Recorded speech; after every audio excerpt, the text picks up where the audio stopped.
2023 Health and Wellness Tips.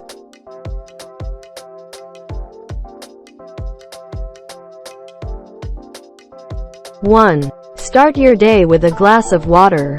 Your body goes quite a few hours without hydration as you sleep. Drinking a full glass of water in the morning can aid digestion, flush out toxins, enhance skin health and give you an energy boost. 2. Begin with something positive. Wake up and do something that inspires you, like journaling, walking in nature, or other hobbies. Whether it's productive or relaxing, beginning your morning on the right foot can cultivate a positive. 3. Get plenty of sleep. Sleep is just as important as eating healthy and exercising. From improving your productivity and concentration to helping support your overall health, getting the recommended hours of sleep per night. 4. Get some fresh air.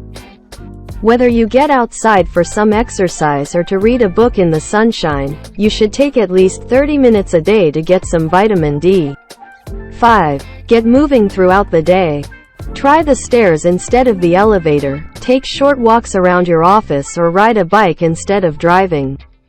Vigorous exercise is essential, but moving throughout the day will keep you energized. 6. Track your steps. Tracking your steps will help you see how much you've actually moved throughout the day and may even encourage you to challenge yourself to reach a certain amount of steps every day. 7. Give your eyes a rest. Eyes become easily strained when you're constantly focused on your computer screen. Reduce the risk of tired eyes by looking away from your computer for at least 20 seconds in 20-minute intervals. 8. Eat real food. Real food is whole, single-ingredient foods that are unprocessed and free of additives. Incorporating these foods into your day can help improve your health, manage your weight and give you energy. 9. Snack smart. It's easy to mindlessly snack throughout the day, so make sure your snack choices aren't weighing you down. Mixed nuts, veggies, Greek yogurt or even a piece of dark chocolate are all great options.